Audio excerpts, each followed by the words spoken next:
product red. There is a product red iPhone in 2018, but not iPhone 10, as the rumors suggested. So we got 8 and 8 Plus. Basically, the main difference this time around is there is a black front, which is what a lot of people were requesting from last time.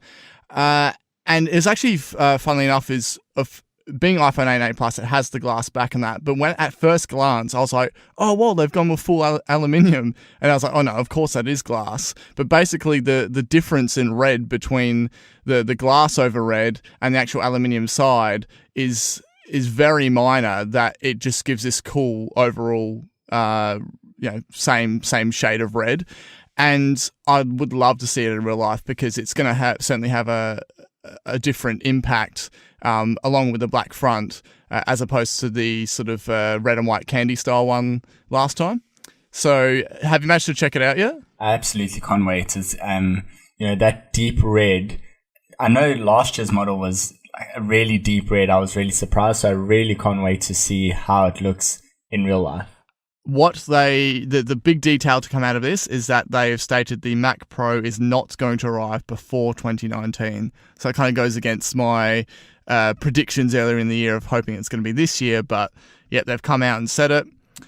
Interestingly, though, they mentioned that they have an Apple Pro workflow team. So what this is they've hired high-achieving creative types on a contract full-time basis. These are made up of like award-winning artists and technicians and such, to basically find the little niggles and iron them out. You kind of need to separate this from being something like a focus group. It's like a focus group, but on steroids, and over a much longer period of time. But it is a departure from what we might expect Apple to do.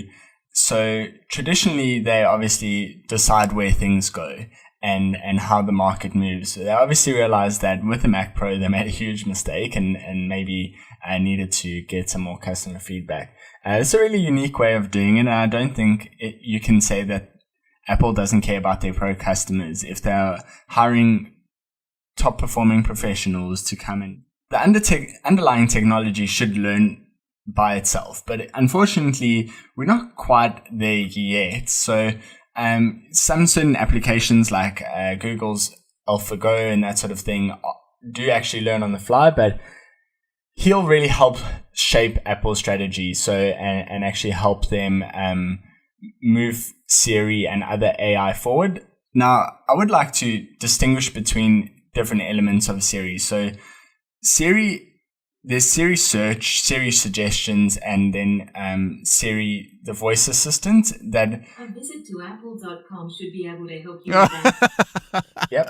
So, I don't know if that will come through on the mic. So basically, she'd done her video, you had done your January video, and then on February 1st, I'd then purchased the app. I was like, right, I'm gonna do mine. So I've done a February and March video since. Love using it, and I find experience-wise, the design is very easy to follow. It has sort of this semi-cartoony UI.